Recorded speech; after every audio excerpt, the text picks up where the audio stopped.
Let's get you to some other news today. In politics, that's where Donald Trump and Hillary Clinton's campaigns are both trying to capture the momentum as they head into the second presidential debate on Sunday. Yes, another debate this coming Sunday. Trump has been praising Mike Pence's strong performance at this week's vice presidential debate, while also taking credit for it. Earlier on CBS This Morning, Governor Pence backed his running mate, saying if he won, it was all thanks to Donald Trump. I was very humbled, very honored to be on that stage to tell the story about Donald Trump's vision to make America great again. And it was my great privilege to go out. And to be honest with you, I know some people have said that I won the debate. I'll leave that to others. But I honestly believe that Donald Trump won the debate. It was Donald Trump's vision to make America great again. It was the Donald Trump's aspirations for this country, the policies he's been articulating that I carried forward. Well, he said it was his good. I also sought to draw a contrast in this debate, and as I said, it was a privilege for me to be there. Well, Governor Pence, he's claiming credit. He says it was his good judgment in choosing you as his first hire. Yeah, as his first hire. You think that's an example of good judgment? Well, and are you giving him any pointers? People say you could give him pointers this Sunday night. Well, I honestly, obviously, I'm very humbled by his esteem and by the kind words of others. But I think the reason why Donald Trump has built an extraordinary business, an extraordinary career, is because he has had the judgment to make it through tough times. You saw those tax releases that came out from 20 years ago. He faced enormous losses in his business. He led an incredible comeback. He did that by drawing around him women and men of extraordinary ability and enterprise. And I think it's exactly the kind of judgment and exactly the kind of people that he's going to bring around him if we have the privilege of serving in the next administration. Jake Sherman, senior writer for Politico, is in Washington for us. Jake, thanks so much for being with us. We got to ask, because a lot of people talking about this, Pence's measured debate style highlighted exactly what Trump really failed to do, or what many people said he failed to do in that first debate. When it comes to the issues, Pence contradicted those several of Trump's policies. So even if, as many people are saying, Pence won the vice presidential debate, did Kaine and Clinton maybe position themselves a little bit better in the long run? Are they looking at the long game here? Well, first of all, I don't think this moves the needle hardly at all. If anything, though, you have Pence basically on record positioning himself against Trump for future political aspirations.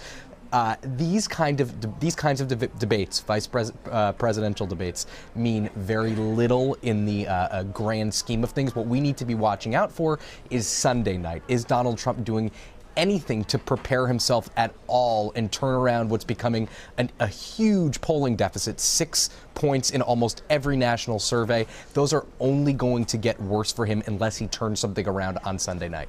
Jake, it's interesting, and jumping off what Jamie said, talking about the long game versus the short game. In other words, Mike Pence, a lot of people are saying, won the night. But soon after that debate ended, the Clinton campaign came out with, or the Clinton super PAC came out with an ad that essentially highlighted the things that Mike Pence said during that debate and contrasted that with the things that Donald Trump said that he would not defend, or that he actually claimed Donald Trump never said. In other words, those candidates were playing two very different games, understanding that the vice presidential debate has very little effect on how people vote. It's a way to highlight what Donald Trump has said and the lies that a lot of people say Mike Pence said on that debate stage.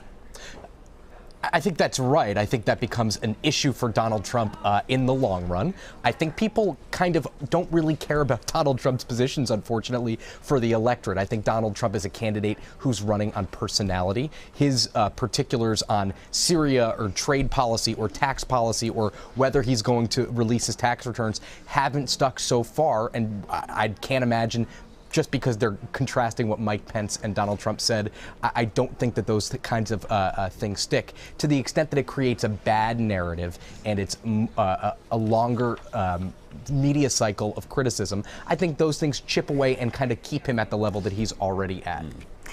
We have this giant hurricane, Matthew, happening right now. As we look to that, campaigning in Florida is going to be very, very difficult. Much of the southeast will be difficult. So whoever shows up first may appear to be taking advantage of this dangerous situation once the storm is over. How does this impact, do you think, the pivotal state of Florida in particular? I think this is a very tricky issue for both candidates. They're both lucky because neither of them are elected politicians. So if Congress had to come back into session, they don't have to wrangle over any details about funding or anything like that. But you're absolutely right. I mean, Florida is a state that's extraordinarily tight within a couple points. Hillary Clinton had planned to be down there. Donald Trump had also planned to be down there in the near future. They're going to have to walk very gingerly in the coming days and weeks. Early voting, this hurricane could, people are saying on the coast, put people out of their homes for weeks and weeks and potentially months. This storm is going through some very good counties for Republicans. I hate to put it so bluntly, but North Florida is a critical place for Republicans to get votes. Yeah, there are clear lines in Florida for sure. So if you the Jacksonville area is expected to get hit very hard. That's a big Republican area in Florida, and you can't forget that we are only 30-something days away from Election Day. These things do matter.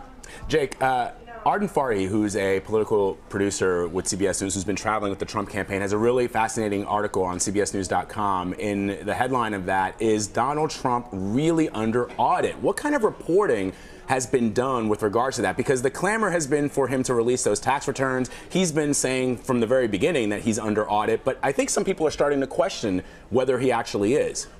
There hasn't been much reporting just because this is private information, and we're taking Donald Trump at his word. What is nearly certain is that the last 20 years aren't under audit. So if Donald Trump really wanted to, he could release tax returns from 2014 or 2013 or 2012.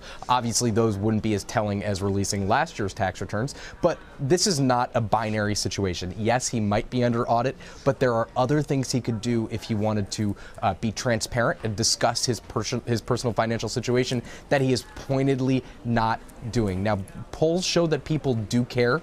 Donald Trump has made the political calculation that that doesn't really matter. And he has said it pretty plainly. He thinks that people don't care about his tax situation. People won't learn a lot from his returns. So I think he's made his decision in 30-something days before Election Day. I don't think he's going to do anything to be more transparent on this issue, and we'll have to rely on things like the New York Times story, which they got a copy of his tax returns from 20 years ago. We'll have to rely on things like that to get a better glimpse into his personal financial situation. I will say he talks a lot about his financial disclosures, which he was required to release. Those don't say much, that you have to disclose your wealth in broad ranges. You don't have your charitable contributions listed. So he's not been very forthright about his financial situation, although he has followed the law. He also told a room full of Nevada residents that the name of their state was pronounced Nevada. So there's that too. Jake Sherman, always good to talk to you, Jake. Thanks so much. Thanks.